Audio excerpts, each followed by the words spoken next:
Enggak. Puasa? Enggak. Nah, bagaimana mau dikasih? Ya. Nah, itu terlalu banyak orang-orang yang seperti itu. Dia beranggapan Allah tuh maha penyayang, Allah tuh maha pemurah, Allah pasti akan memberikan tuh, menuangkan ilmunya itu sebagaimana Allah tuangkan itu kepada ala qulubi anbiya'ihi wa awliyaihi min ghairi zuhdin wa tikrarin, di mana Allah akan tuangkan ilmunya itu sebagaimana Allah berikan ilmu itu kepada para nabi, kepada para wali-walinya, min ghairi zuhdin, tanpa ada usaha, tanpa ada susah payah, wa tikrarin, dan tanpa mengulang-ulangi belajar. Begitu menurut pandangan mereka, ya. Wa ta'allumin, dan juga dan mengaji, wa huwa qauli ka qauli, ya, ucapan orang itu sama man yuridu malan, ya, sama dengan ucapan orang yang menginginkan harta, fayat rukul harosat, tapi tidak pernah mau bekerja. Bagaimana dia bisa mendapatkan harta gitu, tapi dia gak mau bekerja? Itu omongan kosong namanya, ya. Nggak akan mungkin yang seperti itu. Nah, kita nggak boleh tuh katanya kayak begitu. Berkasbah, tanpa mau dagang, tanpa mau kerja, tanpa mau usaha, tapi duit pengen. Karena nih, duit pengen, kerja ogah, usaha ogah. Bisa nggak? Hah? Bisa juga kalau kontrakannya 70 pintu. Ya, artinya nggak mungkin sesuatu yang nggak mungkin. Makanya dulu ada sahabat namanya Sayyidina Khalid bin Walid. Ada seorang sahabat namanya Khalid bin Walid. Khalid bin Walid ini jenderal, seorang jenderal perang, dan dia itu orang yang dulu paling benci sama Nabi Muhammad. Dia pengen sekali bunuh tuh Nabi Muhammad. Di perang Uhud dialah pemimpin orang kafir Quraisy tuh, Khalid bin Walid. Ya, dia ingin sekali membunuh Nabi Muhammad, tapi ternyata Allah kasih hidayah, kemudian dia masuk Islam. Ketika dia masuk Islam, Khalid bin Walid ini itu maka jiwanya, dirinya dia korbankan buat Nabi Muhammad. Kalau kita baca kitab Riyadhus Shalihin, di situ diceritain tentang siapa Khalid bin Walid. Tidak ada satu orang sahabat seperti Khalid bin Walid. Kenapa? Karena Khalid bin Walid kalau dibuka bajunya itu ada 380 tebasan pedang. Jadi bekas kena pedang sampai 300.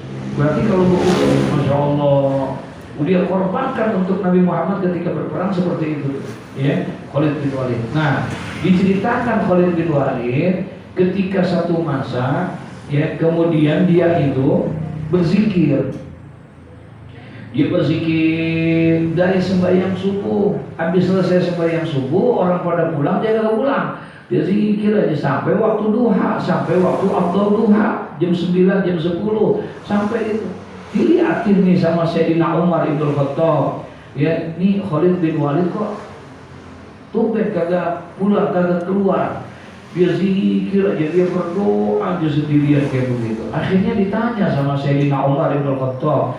Apa kata Sayyidina Umar? Ya Khalid, amaluka, apa yang sedang kamu kerjakan itu? Saya sedang berdoa, sedang berzikir kepada Allah. Dari tadi, dari sembahyang subuh. Iya. Apa yang kau zikir, apa yang kau zikir, kau doa? Kau minta apa sama Allah? Aku minta rezeki dari Allah Subhanahu wa ta'ala. Oh, jadi doamu minta rezeki? Iya. Dari pagi tadi sampai jam 10 pagi ini. Iya. Jadi doanya, zikirnya itu dia minta apa? Rizki. Dia doa ada Allahumma rzuqna rizqan halalan thayyiban katsiran mubarak. Kayak kita dah. Itu, ya. Kan dikit-dikit kita kalau doa minta apa? Hah? Duit mulu yang kita minta. Ya. Ya Allah, ya Razak, ya Allah, ya Razak. Itu aja amalan yang kita minta itu. Nah, ini sama Sayyidina Umar ditanya, ente apa? Saya sedang berzikir, minta rezeki sama Allah, berdoa minta rezeki sama Allah dari pagi. Iya. Terus udah dapat belum? Doa dari pagi sampai jam 10, doa minta rezeki, udah dapat belum? Belum dapat. Diomelin sama Sayyidina Khalid, sama Sayyidina Umar bin Khattab. Kata Sayyidina Umar bin Khattab, ya Khalid, keluar kamu. Ya, inna sama la tumtiru zahaban wala fiddatan. Kamu nggak boleh begitu keluar. Inna sama la tumtiru zahaban wala fiddatan. Sesungguhnya yang namanya langit tidak akan mungkin turunin hujan emas dan perak. Paham tak maksudnya? Yang namanya langit turunin hujan air. Langit inna sama la tumtiru zahaban wala fiddatan. Langit itu kagak bakalan nurunin emas, hujan ini. Kalau memang kamu pengen dapat rezeki, keluar kamu. Faiza qudiyati sholah fantasiru fil ardi wabtaghu min fadlillah. Begitu kata Allah dalam Al-Quran. Faiza qudiyati sholah, apabila kamu telah selesai melaksanakan sholat, fantasiru fil ardi, maka bertebaranlah kamu di muka bumi ini. Wabtaghu min fadlillah, cari karunia Allah di sana. Paham maksudnya? Tapi sembahyang dulu, habis sembahyang kamu keluar cari itu rizki. Di sana siapa kamu pedagang, pergi ke pasar. Siapa kamu petani, pergi ke sawah. Siapa kamu pekerja, berangkat kamu ke kantor, begitu. Jadi gak mungkin kita mendapatkan sesuatu tanpa ada usaha. Sekarang apapun usaha itu, yang penting ada usahanya. Katanya al-harakah barokah. Yang namanya usaha itu, bergerak itu akan membawa keberkahan. Disuruh bekerjanya, usahanya, Allah nggak. Yang penting ada ikhtiarnya. Paham maksudnya itu? Yang penting ada apanya? Ada ikhtiarnya, ya, bukan nggak mesti ini. Yang penting ada itunya.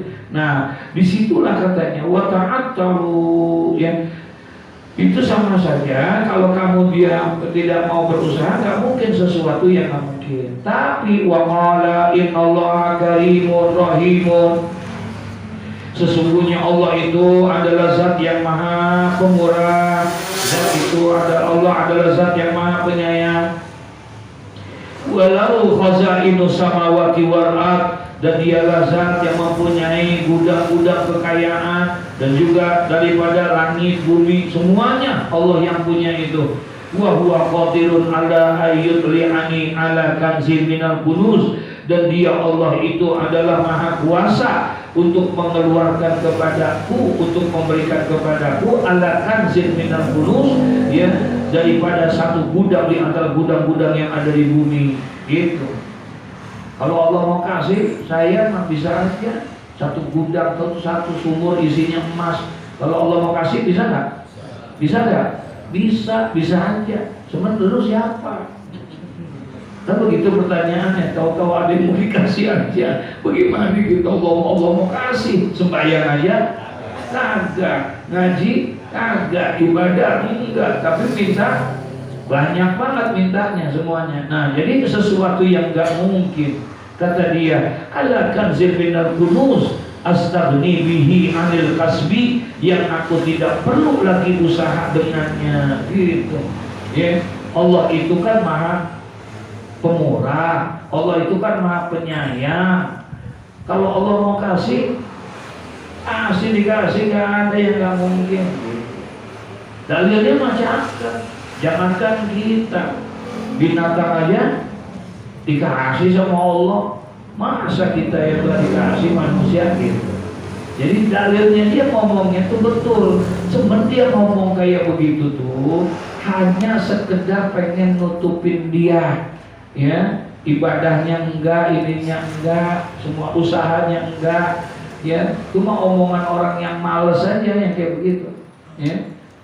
Nggak boleh kita. Faqad fa'ala zalika li ba'di ibadihi, maka telah membuat yang demikian, telah mengerjakan yang demikian itu untuk sebahagian daripada hamba-hamba Allah. Tuh ada tuh yang model-model begitu tuh, ya. Dalam lu gak mau berobat, lu sakit begitu, enggak ada, gua emang pasrah aja dah. Kan semuanya datangnya dari siapa? Dari Allah. Sakit dari Allah, sehat juga dari Allah. Ya emang sekarang lagi dikasih sakit, ya terima aja kan. Ntar juga kalau lagi waktunya baik. Jadi lu nggak ke dokter, nggak usah datang, tungguin aja tuh Allah kasih. Insya Allah tuh yang begitu tuh. Ada cepetan dikit. Saya lewat. Iya, cepat apa? Jadi nggak boleh kita tawakal wajib, paham nih? Sifat tawakal wajib, tapi yang namanya tawakal itu harus ada ikhtiar, harus ada sebab. Nggak bisa tawakal tanpa sebab. Nabi lagi ngaji begini, lagi ngaji, Nabi lagi dakwah, terus tiba-tiba anak muda datang, gitu. Nabi kenal nih anak muda, ya. Ini orang rada jauh kampungnya di Tanara. Dia rada jauh dia kampungnya. Kemudian kata Nabi Muhammad, dia lihat mendarat baru sampai dia. Apa kata Nabi Muhammad? Ya sahabat, anak muda, masih apa? Sendiri ya Rasulullah, sendiri aja. Naik apa ente? Saya naik onta saya ya Rasulullah. Oh, naik onta. Terus mana ontanya? Ada di depan. Udah diikat belum? Enggak ya Rasulullah, saya nggak perlu ikat. Lah, kenapa ente nggak perlu ikat? Saya tawakal kepada Allah. Saya tawakal kepada Allah. Tawakal kalau dia yakin Allah pasti apa ya? Jagain. Sama Nabi Muhammad kata dialamin malah diomelin. Apa kata Nabi Muhammad? Ikat dulu doakan, baru ente tawakal. Paham itu maksudnya? Ikat dulu itu ontak baru tawakal. Kalau seandainya ente sudah ikat kemudian itu hilang juga, nah tawakal lah ente, karena udah ada ini. Tapi kalau seandainya ente gak ikat itu, paham nih? Kemudian ontaknya hilang, kabur, itu bukan tawakal, itu namanya lalai.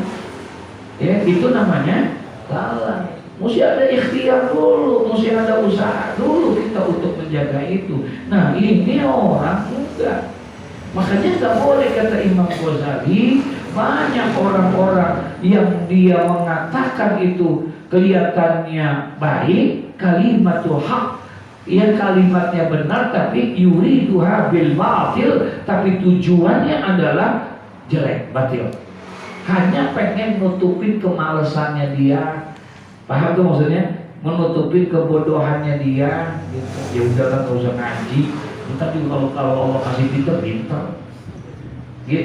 Akhirnya pinter sih, pinter ngeborongin orang gitu, ya. Astagfirullahaladzim. Nah kita nggak boleh tuh katanya. Faqad fa'ala dzalika li ba'di ibadihi. Banyak di antara hamba-hamba Allah yang mengerjakan seperti itu, banyak. Fa'anta iza sami'ta kalama hazaini rajulaini, maka engkau katanya bila mendengar ada omongan dua orang ini, itu yang model begitu, istahmaktahuma, tentu engkau akan menganggap bodoh tuh, ya. Menganggap kedua orang itu yang menganggap bahwa Allah nanti akan kasih, kita nggak perlu usaha, kita ini kalau memang kalau Allah mau kasih aja, ya, hartanya berlimpah ruah dan lain sebagainya. Kalau mau dapat ilmu, kalau kita nggak perlu pakai belajar, kalau memang ilmu itu kan datangnya dari siapa? Dari Allah. Kalau Allah mau kasih kita, bisa nggak? Bisa aja, gitu, bisa. Yaitu tuh kalau ada omongan yang begitu tuh, berarti katanya menganggap bodoh tuh keduanya itu, wasakhata minhuma, ya, dan mengolok-olokkan itu kepada keduanya. Jadi dianggap bodoh aja kita jadinya kalau ngikutin yang model begitu tuh, ya. Kagak mau belajar tapi menganggap dirinya berilmu, nggak pernah berusaha, bekerja, berdagang, tapi pengen harta, ya. Nah itu, jikalau ada yang seperti itu, kata Imam Ghazali, berarti kita menganggap bahwa keduanya orang itu adalah orang yang apa? Yang bodoh. Dia orang yang bodoh. Wa ikana masofahu, dan meskipun ada apa yang disebutkan keduanya itu min karabillahi ta'ala wa qudratihi sidqan haqqa, dari sisi kemurahan Allah Ta'ala dan juga kekuasaannya adalah tidak salah dan benar. Innallaha, kata dia, innallaha karimun rahimun, sesungguhnya Allah itu maha pengasih, maha penyayang, maha mulia, maha segala-galanya, qadirun ala kulli syai', maha segala-galanya. Nah, itu omongan benar nggak? benar, itu mau omongannya benar, ya. Wa in kana ma wasafahu, sekalipun adalah apa yang disifatkan dari omongannya itu min karamillah, daripada kemuliaan-kemuliaan Allah. Wah, dia puji benar Allah, tapi tujuannya adalah kebatilan, ya. Masya Allah, nggak boleh tuh yang kayak begitu. Fakazalika, maka begitu pula yadhaku alaika arbabul basairi fid din, yang akan mentertawakanlah kepada kamu kalau seperti itu arbabul basairi fid din, orang-orang yang cerdik pandai dalam agama. Sama orang yang model itu dia main diketawain. Kalau ada yang model begitu tuh mah dalil doang, emang dasarnya lu apa? Malas. Bagaimana mau pinter ngaji enggak? Bagaimana lu mau punya duit usaha? Ya, nggak bisa. Iza tolak dan maghfirah, ya. Jikalau engkau minta ampunan Allah bighairi sakin, tanpa ada usaha. Minta ampunan Allah tapi nggak ada usaha. Laha wallahu ta'ala, untuk mendapatkan maghfirah. Bagaimana kita pengen diampunin dosa kita, tapi bertobat nggak mau, sembahyang nggak mau, merubah dirinya nggak mau. Bagaimana mungkin itu bisa diinikan, ya? Wallahu ta'ala yaqulu, dan Allah Ta'ala berfirman, wa allaisa lil insani illa ma sa'a, dan bahwasanya seseorang, katanya seorang manusia tidak akan memperoleh dia illa ma sa'a, selain apa yang telah diusahakannya. Mesti ada tobat, ya. Tobatnya itu adalah ikhtiar. Bagaimana dia mau minta diampuni dosanya tapi nggak pernah mau bertobat kepada Allah Subhanahu wa Ta'ala. Wa yaqulu, dan hal yang seperti itu, innama tujzauna ma kuntum ta'malun, sesungguhnya kamu itu diberi balasan terhadap apa yang telah kamu kerjakan, ya. Jadi tidak boleh tuh kita melakukan hal yang seperti itu. Jadi kalau kita memang mau minta diampuni dosa kita, ya harus apa? Biar bertobat. Tobat kita. Tobat tuh bagaimana tobatnya? Ada aturan main. Ya, dia termasuk berdusta dalam tobatnya. Tobat itu syaratnya 3. Ya. Kalau dosanya kepada Allah, yang pertama an-nadam, dia menyesali perbuatan itu. Sesali itu dosa yang pernah kita lakukan, senyesal-nyesalnya.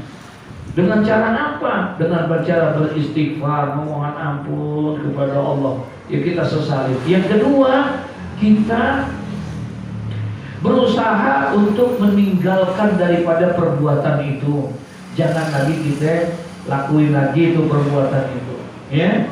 Yang ketiga, tidak akan kembali kepada perbuatan tersebut sebagaimana kembalinya air susu dari tetek seorang ibu untuk cairannya masuk ke dalam lagi. Mungkin nggak? Mungkin nggak? Nggak mungkin. Air susu yang sudah keluar bisa masuk lagi nggak ke dalam tetek sang ibu?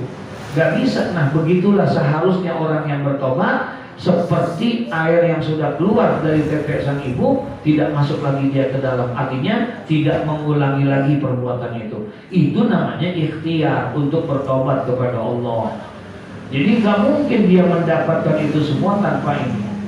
Wa yaqulu, dan Allah berfirman, innal abrara lafi na'im wa innal fujara lafi jahim. Ya. Sesungguhnya orang yang banyak berbuat kebaikan, lafi na'im, benar-benar berada di dalam surga, ya, yang penuh dengan kenikmatan. Wa innal fujara lafi jahim. Tapi sebaliknya, sesungguhnya orang yang suka berbuat durhaka, lafi jahim, maka dia benar-benar ada di dalam neraka. Ya. Qala fa iza lam tatruki sa'ya, maka apabila engkau, kata Imam Ghazali, tidak mau meninggalkan dan tidak mau yang namanya berusaha, ya, fi talabil ilmi, di dalam mencari ilmu, wal mali, dan juga harta, i'timadan ala karamihi, karena bersandar kepada kemurahan Allah, fakazalika, maka begitu pula la tudrika tazawuda lil akhirah, Dan engkau meninggalkan, membuat daripada bekal untuk daripada kehidupan akhirat. Wala taftur, dan janganlah engkau itu malas. Fa inna rabbad dunya wal akhirah wahidun, yang karena sesungguhnya Tuhan dunia dan akhirat itu satu. Di dunia Tuhannya Dia, di akhirat juga Dia, Allah ya. Wa huwa fihi makarimun rahimun, dan Dia itu adalah daripada dunia dan di akhirat adalah yang maha pemurah lagi maha penyayang. Wa laisa yazidu lahu karimun, dan tidak akan bertambah tuh kemuliaan baginya bita'atika, dengan sebab taat kamu enggak. Ya Allah tetap akan menjadi mulia sekalipun tidak ada yang menyembah Allah. Paham enggak itu? Ya, tidak akan bertambah kemuliaan Allah dengan sebab ibadah kita. Enggak. Apakah dengan sholat kita jadi Allah jadi naik pangkatnya? Enggak. Kenapa? Karena seluruh amal itu ya kembalinya bukan kepada Allah, tapi amal perbuatan itu kembalinya kepada siapa? Kepada kita. Sholat kita kembalinya ke kita, ngaji kita, puasa kita, sedekah kita, enggak kembali kepada Allah, kembalinya kepada kita. Jadi wa inna karamuhu fi ayyusari talaka tariqal wusuli ilal mulkil muqim wan na'im ad-daim al-mukhlad bisabri ala tarki sawat ayyaman qalaila, insyaallah ya. Dan sesungguhnya kemurahan Allah itu di dalam ayyuyassira laka, di dalam memudahkan bagimu tariqal wusuli ilal mulki, adalah akan jalan, akan sampainya kepada kerajaan al-muqim wan na'im, yang tetap dan juga penuh dengan kenikmatan, ad-daimul mukhladi, yang tetap di dalam kekekalan, kelenggangan, bisobri ala tarki syahwat, yaitu dengan sabar atas meninggalkan syahwat nafsu, ayyaman ya, pada beberapa hari, qalaila, yang sedikit. Artinya semuanya itu bisa dilakukan dengan adanya apa? Usaha, ada ikhtiar. Jadi nggak boleh kita tanpa adanya apa? Ikhtiar, tanpa ada usaha. Sekalipun memang Allah itu maha pengasih, Allah maha penyayang. Kalau Allah mau kasih mah bisa nggak? Bisa aja. Tapi buat kita sebagai manusia nggak boleh. Ya, seperti itu, harus ada usaha. Makanya Allah kasih tangan, makanya Allah kasih kaki, makanya Allah kasih mata, makanya Allah kasih akal. Kenapa? Untuk dipergunakan tanganmu. Untuk ngapain itu tangan? Untuk bekerja. Digunakan kaki untuk berusaha. Untuk mata Allah kasih itu semuanya. Allah kasih akal untuk bisa menghasilkan dan lain sebagainya. Ya, Allah kasih. Jadi nggak bisa dijadikan alasan. Allah kan maha penyayang, Allah kan maha pengasih. Diem aja juga kalau Allah mau kasih, kasih, ya gitu. Akhirnya makanya pada gila gitu. Dia diem aja, dia ini bukan benar, bukan benar. Dia zikirnya benar nggak? Benar zikirnya. Sebenarnya lu nggak ada usaha, ada ikhtiar, nggak bisa.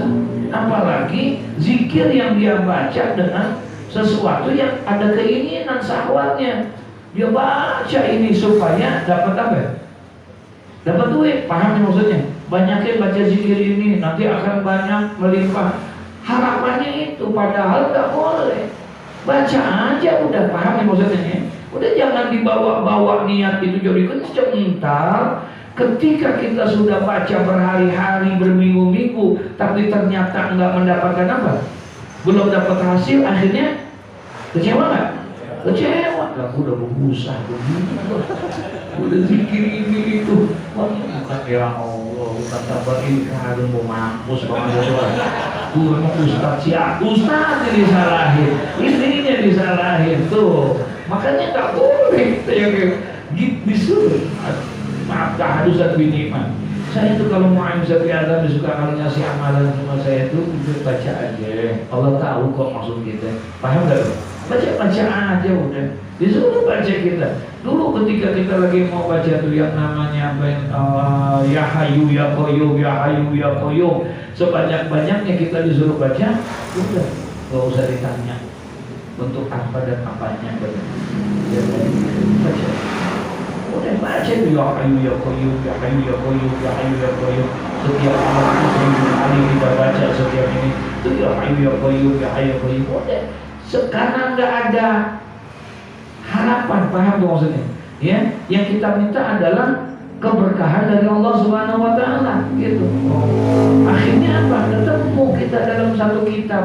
Ketika baca, oh pantas mu'alim bilang nggak usah pakai apa nanya untuk apa, ya. Kenapa? Barang siapa yang memperbanyak. Sayyidina Mu'az bin Jabal dalam satu kitab dipanggil sama Rasulullah. Kata Rasulullah, ya Mu'az, aksilu bi kalimati la hayyu ya qayyum. Perbanyaklah oleh kamu kalimat ya hayyu ya qayyum. Apabila kamu memperbanyak kalimat ya hayyu ya qayyum, maka Allah akan kabulkan semua hajat dunia dan akhiratmu. Begitu katanya. Ya, jadi hajat dunia dan akhirat dapat semuanya. Kalau Allah udah kasih yang kayak begitunya tuh, ya hayyu ya qayyum, ya hayyu ya qayyum, ya hayyu ya qayyum. Banyakin kita baca yang seperti itu. Ya, artinya bukan nggak boleh, boleh kita mengamalkan, tapi tetap harus ada ini. Jangan sampai timbul kekecewaan, ya, sama kita. Kalau kita kan emang itu gitu ya, astagfirullahaladzim, keikhlasan kita kurang, Nah, tapi kalau itu udah mantep apa, aduh, masya Allah, luar biasa, ya. Gak sanggup Pak kita nerimanya kan, bener gak sanggup, bingung terima duitnya, iya. Kenapa sih Al-Habib Sagah bin Mahdi bin Syekh Abu Bakar sampai mengeluarkan satu sholawat yang namanya Sajaratul Nuqud, ya. Jadi dengan baca dia itu sholawat itu bukan punya duit, punya apa? Pohon duit. Ini Habib Sagah punya pohon duit. Beliau itu orang luar biasa, ya. Orang yang luar biasa. Saya taharusan dia, saya lama sama beliau. Ya artinya saya tahu, ya Allah ya Rabbana, punya beli rumah tuh, jadi ada orang ngabarin zaman dulu di Bintaro, ya, kemudian katanya mau jual rumah sekalian isi-isinya. Habib dengar, kemudian Habib parah, diajaklah ada iparnya dia. Kita lihat katanya di sana ada yang mau jual apa? Ketemu Pak yang punya, ini mau dijual Pak. Terus apa namanya? Berapa? Ini semua. Saya mau jual semuanya itu 880 juta. Gitu. Dulu masih ini dan rumahnya nggak besar. Oh, boleh ditawar nggak?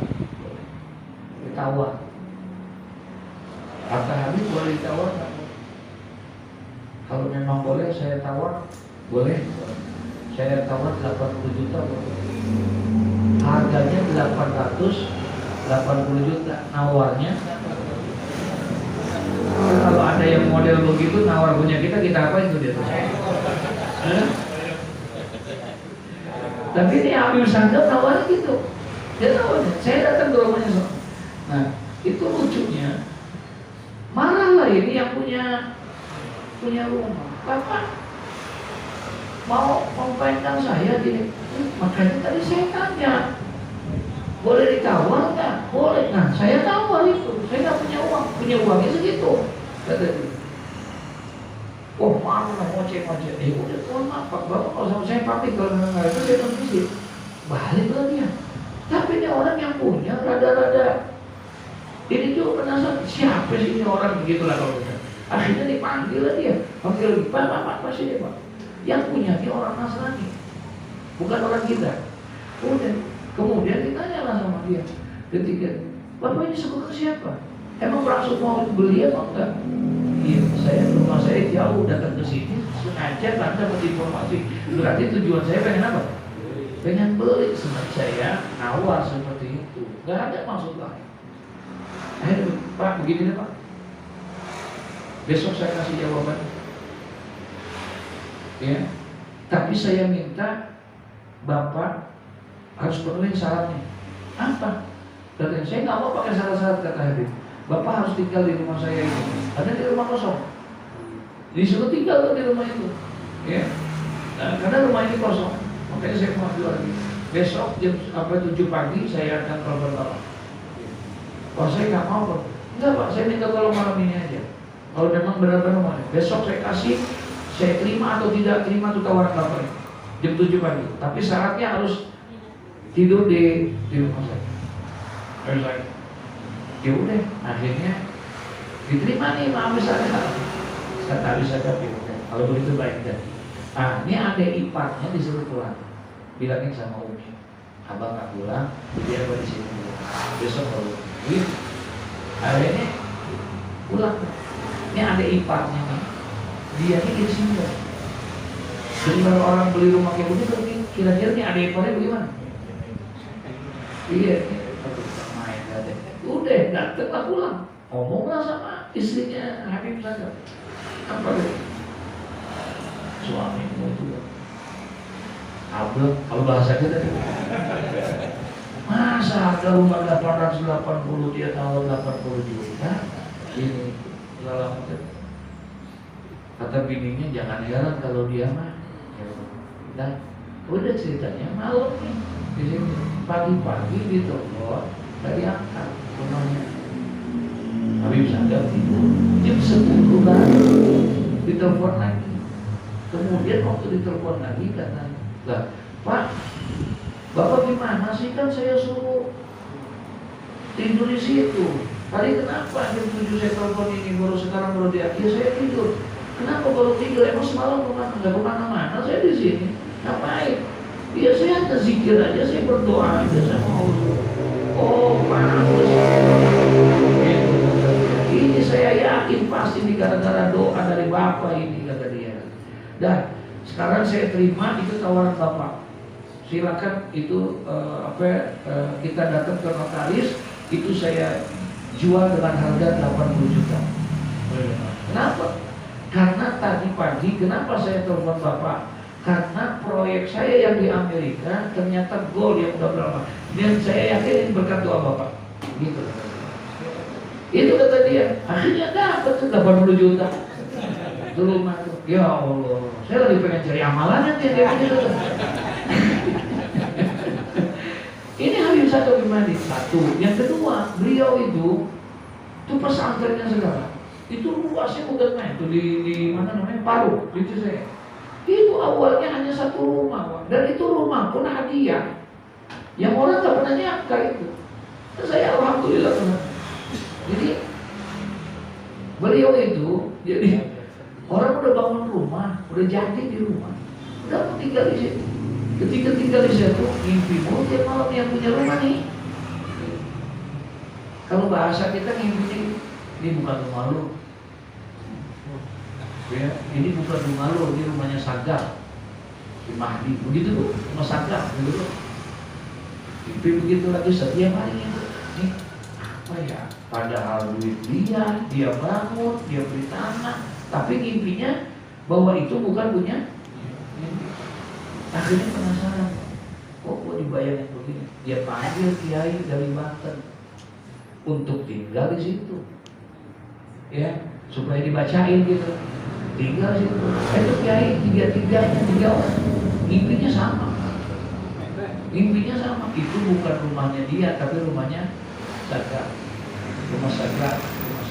Begitu aja. Nggak yakin juga. Berangkat lah. Diberangkatin di umroh supaya ibadah di sono, istighfar di sono, mimpinya sama. Akhirnya yakin tadi ya bahwa itu memang bukan dicari batu Sagar, cari Sagar lagi. Ketemu, akhirnya diserahin, dipanggil, dibawa, ditarik ke sono. Gak mau tadi. Gak mau tuh diterima itu. Udah jadi rumahnya, udah semuanya nih, udah rapi dah, isinya udah ada. Gak mau. Akhirnya diterima. Nah, tinggal di situ. Kemudian malam dia di situ, pagi-pagi langsung berangkat. Kemana? Ke rumah saya. Dia ngapain? Dia ambil surat tua saya. Ayah saya tuh wali termakulah dari masalah Jawawi, diambil sama beliau, dibawa ke sana. Kenapa? Jadi menurut beliau dalam mimpinya yang doain harusnya ke Jawawi gitu. Jadi ayah saya yang pertama kali doa itu di sana, di pesantren itu, tuh di sana, berdasarkan mimpi. Nah, artinya kok bisa begitu? Iya, karena beliau hubungannya udah apa? Udah dekat sama Allah, udah dekat. Gak ada habis sholawat, gak pernah tinggal ini, gak pernah itu, semua segala macam. Mau ngapalin sholawat, Quran, hafal ini itu. Tuh ngapalin Quran ada ikhtiar bukan? Usaha bukan? Kira-kira kalau kata ngapalin bisa gak? Nah, gak bisa kita. Baca Lamia Punil aja kagak rapi-rapi. Iya. Jadi ikhtiarnya itu tadi, zikirnya, usaha. Akhirnya dapat tuh semuanya. Ya, dapat tuh semua. Ada orang tahu Kiai Bunyamin nggak tidur 2 minggu zikir, itu ikhtiar namanya. Kalau Allah angkat derajatnya, pantas nggak? Pantas. Orang tahunya udah di atas, paham ya? Udah di atas baru orang ini. Padahal mah dia ikhtiarnya, zikirnya. Nah kalau 2 minggu udah tidur, kita aja ngaji sejam. Sejam kan 60 menit ngaji, 34 menit tidur. Ya, jadi artinya kembali kita nggak boleh tuh kita yang namanya tidak ada ikhtiar, tidak ada usaha, sampai kita mengelabui hati kita, mengelabui orang lain. Allah itu kan maha pengasih, Allah itu kan maha pemurah, Allah itu kan maha penyayang. Ya, kalau Allah mau kasih kapanpun juga bisa. Ya udah cukup lah, kita tunggu aja. Itu yang kayak begitu tuh nggak boleh. Paham tuh ya? Yang kedua, pengen pinter tapi kagak mau belajar. Ya, wahada nihayatul karim ila akhiri wallahu a'lam bishawab. Ya Allah, mudah-mudahan kita diberikan taufik hidayah sama. Al-Fatihah. A'udzu billahi minasy